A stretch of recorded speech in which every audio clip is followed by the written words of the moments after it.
My name is Chesina Chamasop, and before I introduce my topic, I'd like to ask a quick question just to familiarize yourself to it. The question is, will you be willing to serve 27 years for a cause? Yes? Okay.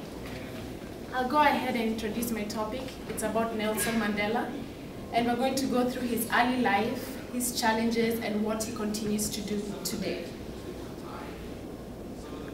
Okay, most people, when they view Nelson Mandela, they think that he was just, he wasn't an influential person, that he gave up his 27 years of his life just because he really didn't matter in the society.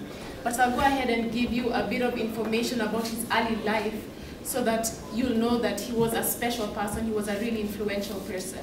And I'm going to give you three points to do with his early life. In 1918, he was born into the Madiba tribal clan, and his father was a chief of a village. So he was a member of he was royalty. And then in 1952, he opened a practice in Johannesburg. So he was a lawyer and he was royalty. The challenges he went through. In the 1950s, he was banned, arrested, and imprisoned in several instances. I don't know about you, but if I was always in the run-in with the policemen, I think that's really traumatic for someone to go through, especially at the peak of their career.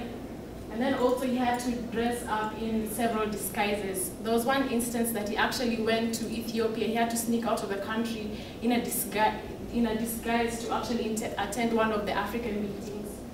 Another thing is that after the Sharpeville massacre, Nelson Mandela was practically outlawed. The people who don't know anything about Sharpeville massacre, I'll go ahead and explain a bit about it.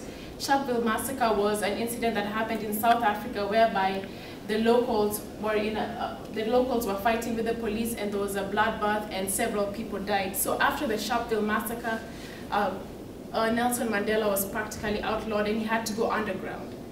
And then in 1964, he was sentenced to prison, and he was imprisoned in Robben Island, that small island out there. He was practically secluded from everything that he knew and he loved and his cause. And then due to the traumatic experiences that he had in Robben Island, what happened is that in 1988, Mandela was hospitalized. And after he was hospitalized, this actually caused the people at the prison guards at Robben Island to reduce the amount of trauma and severity that they were influencing upon his life.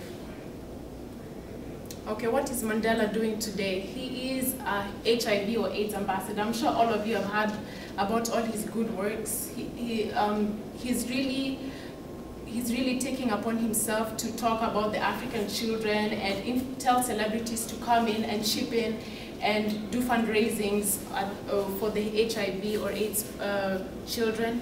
Also, he's a peacekeeper. I know all of you, if you hear about war that's happening in Africa, maybe in Sudan or Kenya or anything like that, you're always going to hear about Nelson Mandela. And when he steps in, people will lend a listening ear because of what he's done in all his life. And then another thing is that during his 90th birthday, he went ahead to speak about the poor. He didn't take time to talk about what he went through. He didn't take time to speak about anything else with glamour, but he went ahead to tell people to remember the poor.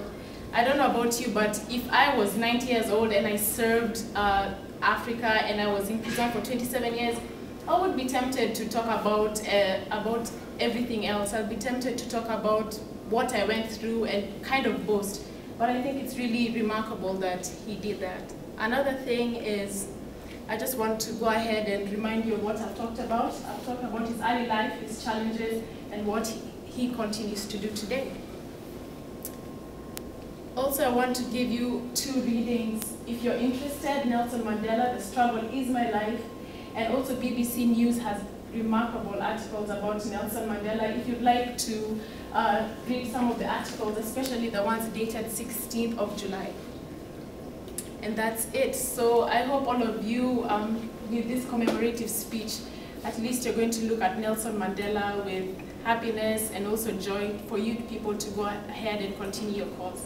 Thank you.